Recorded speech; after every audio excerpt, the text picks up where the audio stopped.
Hello students, आप सभी लोगों का आपके चैनल एक्सेलेंस पर बहुत बहुत स्वागत है। अब मैं आज आप लोगों के बीच चैप्टर 3 क्लास 10th का प्रोज का chapter 3 the Ganga, written by Pandit Jawaharlal Nehru. Pandit Jawaharlal Nehru ji ने, जो कि हमारे देश के पहले प्रधानमंत्री थे, उन्होंने द गंगा नामक लेसन राइट किया है। इसमें उन्होंने अपनी इच्छा को व्यक्त किया है और अपने लगाव को देश के प्रति, समाज के प्रति इसमें व्यक्त किया है उन्होंने। तो चलिए हम आप लोगों को करा देते हैं। देखिए द गंगा, ठीक है। तो आगे चलते हैं। देखिए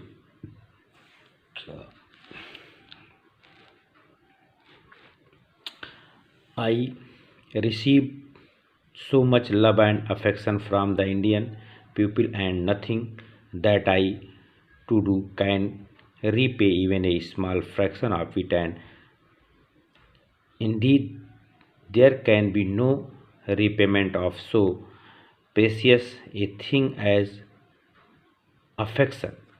Many have been admired, some have been adored, but the affection of all classes of the Indian people has come to me in such abundant measure that I have been overwhelmed by it. I have received so much love and affection from the Indian people. देखिए, receive मतलब प्राप्त करना, much so much मैंने बहुत अधिक, love means प्यार, affection means आकर्षण। कह रहे हैं मुझे भारतीयों से बहुत ज़्यादा प्रेम और स्नेह मिला है। अफेक्शन मतलब स्नेह, मुझे बहुत स्नेह मिला है। That nothing that I can do repay even a small fraction of it. मैं उसका एक अंश भी चुका नहीं सकता हूँ। और एंड इंडीड मतलब वास्तव में, there can be no repayment of so precious thing as affection, और इस प्रेम जैसी अमूल्य वस्तु को चुकाया भी नहीं जा सकता है। ठीक है। Many have been admired, some have been award. कह रहे हैं many have been admired. Admired means होता है उनका सत्कार करना, प्रशंसा करना। मेनी हैव बीन एडमायर्ड, बहुत लोगों की प्रशंसा की गई है। And some have been reward, और बहुत लोगों का सत्कार किया गया है। बट लेकिन the affection of all classes of Indian people has come to me in such abundant measure that I have been overwhelmed by it. But लेकिन affection of all classes of Indian people, भारतीय लोगों के सभी जातियों का जो स्नेह मुझे मिला है, कम टू मेरे तक पहुंचा है। इन सच, इस प्रकार, मैं अबंडेंट मेजर, अबंडेंट मीन्स होता है आप लोगों को प्रचुर मात्रा में, अधिक मात्रा में, दैट पहुंचा है कि I have been overwhelmed by it, कि मैं इससे बहुत अधिक अभिभूत हो गया हूँ या बहुत अधिक खुश हूँ। I can only express the hope that in the remaining year I may live. करें, I can only express the hope, केवल मैं यह आशा व्यक्त करता हूँ, in the remaining year I may live, जिन वर्षों में मैं भी जीवित रहूँगा। I shall not be unworthy of my pupil and their affection. I shall not be unworthy मतलब अयोग्य होना, of my pupil and their affection, मैं उन लोगों के स्नेह के प्रति अयोग्य नहीं होऊंगा। मतलब मैं उनके ये जो अफेक्शन, जो प्यार, जो स्नेह मुझे मिला है, मैं उसके लिए हमेशा काम करता रहूँगा। To my innumerable comrades and colleague, देखिए इननुमरेबल असंख्य, कॉमरेड मतलब होता है साथी, कलीग मीन्स होता है सहकर्मी। कह रहे हैं अनेक मेरे साथियों और सहकर्मियों, I owe can even deeper depth of gratitude. कह रहे हैं कि मैं अपने असंख्य साथियों और सहकर्मियों को और भी अधिक ऋणी हूँ। We have been joint partner in great undertakings and have shared the triumphs and sorrow which inevitably accompany them. कहते हैं we have been joint partners in great undertaking. कह रहे हैं इन हम सभी लोग महान कार्यों में इकट्ठे हिस्सेदार रहे हैं और इनमें अनिवार्य रूप से आने वाले सुखों के भागीदार हैं। कह रहे हैं देखिए I have been joint partner in great undertaking, इन महान कार्यों में हम सभी लोग पार्टनर भागीदार रहे हैं। And have share the team, ठीक है ट्रिम्स में होता है विजय, शेयर द ट्रिम्स मतलब विजय, विजय में हम लोग हिस्सेदार हैं, अंसारों विजय में और दुख में हम सभी लोग निश्चित रूप से भागीदार हैं, साथ हैं। फैन जब आई डाई, जब मैं मृत्यु हो, I should like my body to be cremated, cremated में होता है दाह संस्कार किया जाए। अरे जब फैन आई डाई, जब मेरी मृत्यु है, I should like my body to be cremated, मेरे बॉडी का, मेरे शरीर का दाह संस्कार कर दिया जाए। If I do in foreign country, यदि मेरी मृत्यु विदेश में हो, my body should be cremated there, तो मेरी शरीर का वहीं दाह संस्कार कर दिया जाए। एंड माई असेस, असेस में होता है जो राख होती है, and ashes send to Allahabad, और जो उसकी राख होगी, जो उसकी अस्थियां होंगी, उन्हें इलाहाबाद भेज दिया जाए। A small handful of these ashes, इन अस्थियों का एक मुट्ठी भर छोटा अंश, should be thrown in the Ganga, थोड़ा सा अंश गंगा में फेंक दिया जाए।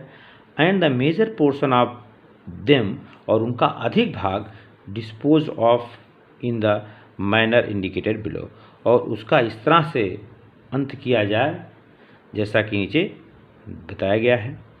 No part of these ashes should be retained और preserve, no part of these, इन अस्थियों का थोड़ा भी पार्ट बचाकर या सुरक्षित न रखा जाए। माई desire to have a handful of my ashes thrown in the Ganga at Allahabad has no religious significance so far as I am concerned। जैसा मेरा संबंध है, माई डिज़ायर, मेरी इच्छा है कि हैंडफुल ऑफ माई एसेस, मेरे अस्थियों का मुट्ठी भर गंगा में, इलाहाबाद में गंगा में डाल दिया जाए। हैज़ नो रिलीजियस, इसका कोई धार्मिक मतलब नहीं है। I have no religious sentiment in the matter, इस मामले में मेरा कोई धार्मिक लगाव नहीं है, कोई धार्मिक लगाव। I have been attached to Ganga and the Yamuna rivers in Allahabad ever since my childhood, यानी I have been attached to the Ganga and Yamuna rivers in Allahabad, Allahabad में मैं गंगा और जमुना नदियों से अपने बचपन से ही जुड़ा हुआ हूँ। And as I have grow older, मैं जैसे जैसे बड़ा हुआ, दिस अटैचमेंट, यह लगाव, हैज आल्सो ग्रोन, भी बड़ा होता गया। I have watched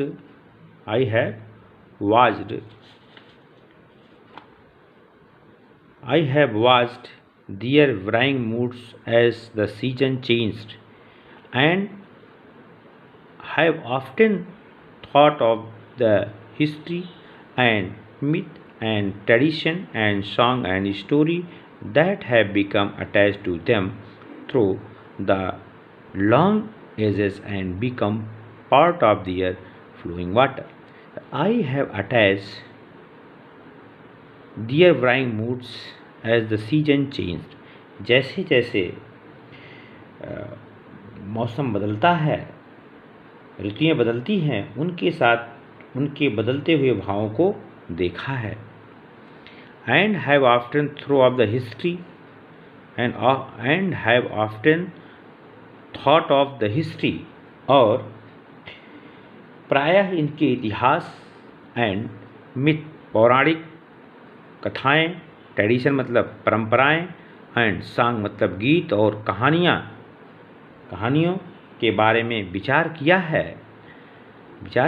have become attach to them, जो इस तरह उनसे लगाव है।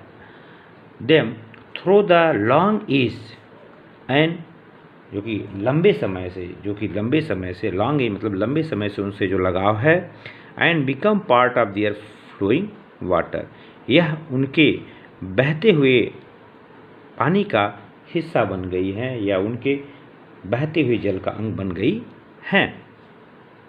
The Ganga specially is the river of India, Ganga जो कि भारत की स्पेशल नदी है, महत्वपूर्ण नदी है, विशेष नदी है। बिलोड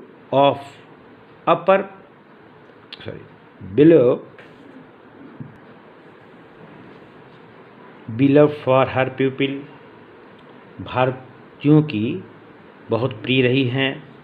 round which are intertwined her racial memories, जिसमें भारत की जाति यादें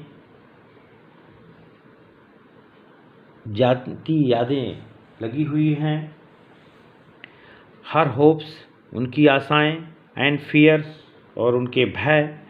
हर सॉन्ग्स ऑफ ट्रिम्थ, उनके गीत। हर सॉन्ग्स ऑफ ट्रिम्थ, उनके विजय के गीत। हर विक्ट्रीज मतलब होता है विजय, उनके विजय के गीत। Her victories and her defeats, उनकी विजय और उनकी पराजय उससे जुड़ी हुई है। She has been a symbol of India's age long culture, यह भारत के दीर्घकालीन संस्कृति और सभ्यता का प्रतीक हैं। देखिए, it has been a symbol of India's long age culture, culture means संस्कृति, सिविलाइजेशन मीन्स संस्कृति। यह भारत के, या कह सकते हैं दीर्घकालीन संस्कृति और सभ्यता का प्रतीक है। इवर चेंजिंग, बदलती हुई। इवर फ्लोइंग, बहती हुई, लगातार बहती हुई। And yet ever the same Ganga, फिर भी ये गंगा वैसी ही हैं। She reminds me of the snow covered peaks and the deep valley of Himalayas, कह रहे हैं यहाँ मुझे हिमालय की गहरी घाटियों तथा बर्फ़ से ढकी हुई हिमालय की चोटियों की याद दिलाती हैं। Which I have loved so much, जिनको मैंने बहुत प्यार किया है। And of the rich and vast plain below, and of the rich and vast plain below, और जो समृद्ध तथा विशाल निचले मैदानों की। वेयर माई लाइफ, जहाँ पर मेरा जीवन और मेरा कार्य है बीन काश, ढले हैं या बीते हैं, जहाँ मेरा जीवन और मेरा कार्य बीते हैं, ये सब मुझे ये सब की याद दिलाती हैं। तो स्टूडेंट्स, पार्ट 1 मैंने करा दिया। अब आपका शेष जो भाग बच रहा है ये सेकंड वीडियो में कराएंगे आप लोगों को। तो आपको ये वीडियो को देखिएगा, अगर कोई दिक्कत होगी तो मेरे कमेंट बॉक्स में बताइएगा। और यह वीडियो देखने के लिए बहुत बहुत धन्यवाद। Thanks for watching video.